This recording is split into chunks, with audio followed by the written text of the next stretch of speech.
In his victory speech, Donald Trump said he's the man who will stop wars and make the world a safer place. So what does this mean for Ukraine?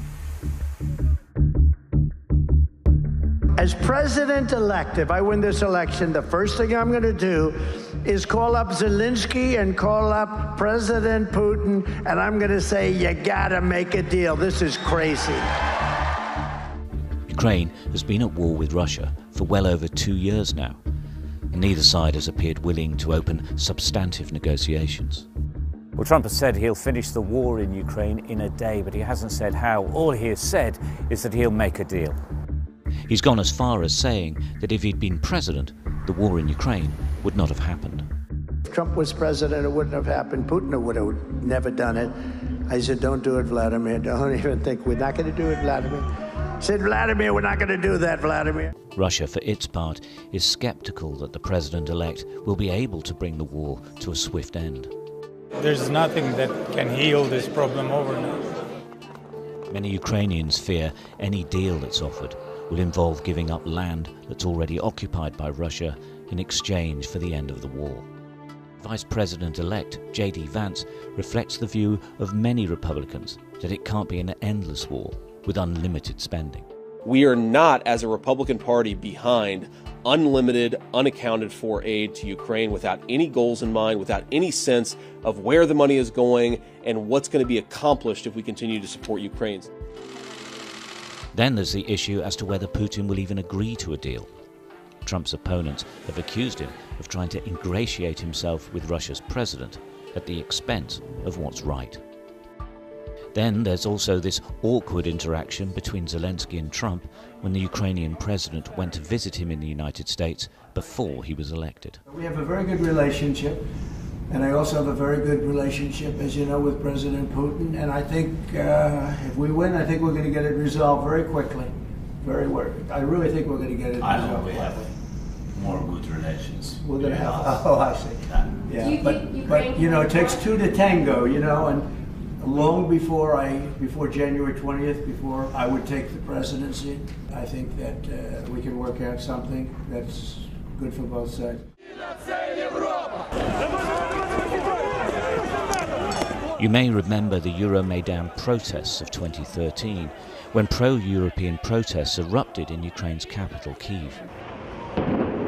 The demonstrators were angry that the then Ukrainian president didn't sign an association agreement with the European Union. Months of social unrest ensued, and that's when Russia seized the chance to reclaim Crimea from Ukraine in March 2014.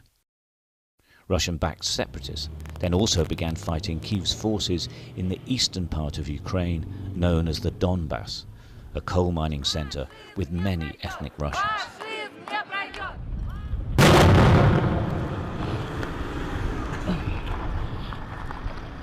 We can hear the firing regularly. There's a constant thunder of artillery.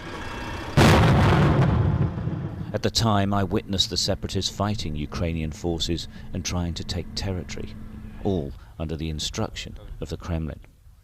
Two sides reached an uneasy truce known as the Minsk Agreements, which sought to end the fighting. But when Russia invaded in February 22, those agreements collapsed, and the Donbass has been fought over ever since. The Russia's biggest territorial gain there was the city of Mariupol in Donetsk region, which they captured in the first few weeks of the war.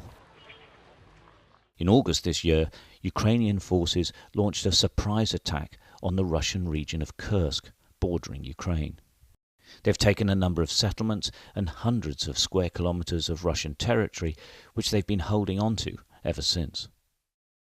Well, this is the main supply route from Ukraine through to Russia. The border is behind me, and beyond it is Kursk, where Ukraine has been carrying out a military operation and taking land. And the feeling is that they want to hold that land so that there is any type of negotiation, then they will at least have one bargaining chip. The front lines and territorial gains and losses for both sides could change at any time. And nobody really knows what the battle space will look like when, or rather if, the two sides agree to negotiate. United States has given billions of dollars in military aid to help Ukraine since Russia invaded. Amongst the most significant of the weapons sent has been the Bradley fighting vehicle, often referred to as the Bradley tank. Well, this is an American-built Bradley fighting vehicle, which the Ukrainians are absolutely dependent upon using. This one is actually here for repairs. They bring it back over the border from the Kursk region to do those repairs, and then it'll get put back into action.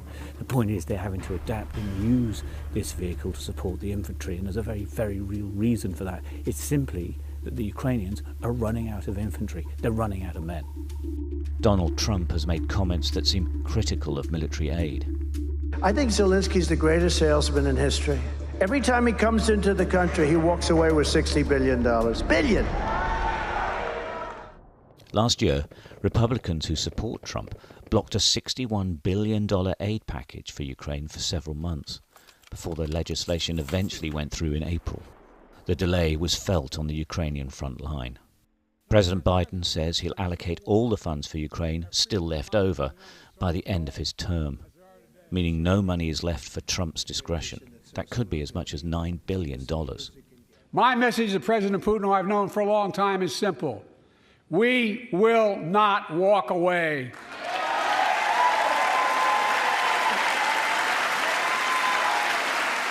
I will not bow down. What happens after that is anyone's guess.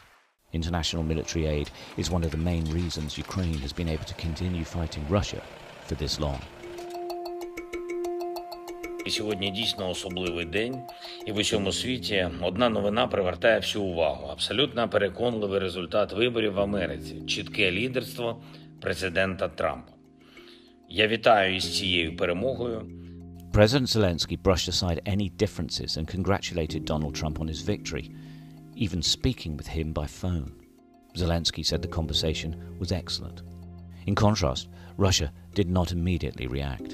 Instead, a Kremlin spokesperson acknowledged Trump's win, but said that Russia still saw the US as an unfriendly country due to its support for Ukraine. While Ukraine tries to work out where it stands with its allies, Russia can be confident it's getting full support from at least two of theirs, North Korea and Iran. North Korean troops are now said to be in Russia, sent by Pyongyang to fight under a new pact with Moscow. First of all, about North Korean soldiers and officers. They have both. They have both already on Russian territory. And they will use it both. They will use it on our territory. 3,000 already on the territory of Russia. 3,000 of North Korean soldiers. We think the information from our intelligence, we think that they will have 12,000. Ukraine says they've already seen them in the Kursk region of Russia. Well, we are about 10 kilometers from the Russian border, and it's from these forests that the Ukrainian forces launched an operation into Russia, into Kursk, where they've been fighting ever since. You can hear the sound of artillery constantly in the background. After initially doing extremely well, the Ukrainians are now suffering. The US, South Korea and Ukraine, of course, have expressed grave concern about the presence of North Korean troops in Ukraine. Donald Trump, though, hasn't commented on it. But he was the first ever sitting US president to meet with the North Korean leader, Kim Jong-un, in June 2018. Their meetings never led to anything, and the relationship between the two men remains an enigma. And people said, Trump is crazy. And you know what it ended up being? A very good relationship. I like him a lot, and he likes me a lot. Nobody else would have done that. As for Iran, its supplies to Russia of powerful drones means Ukraine's anti-aircraft units are trying to shoot down drones carrying explosives on a daily basis. Some of the drones they're trying to take out of the skies are Shahid drones. They are Iranian supplied, and of course Iran is now one of Russia's closest allies.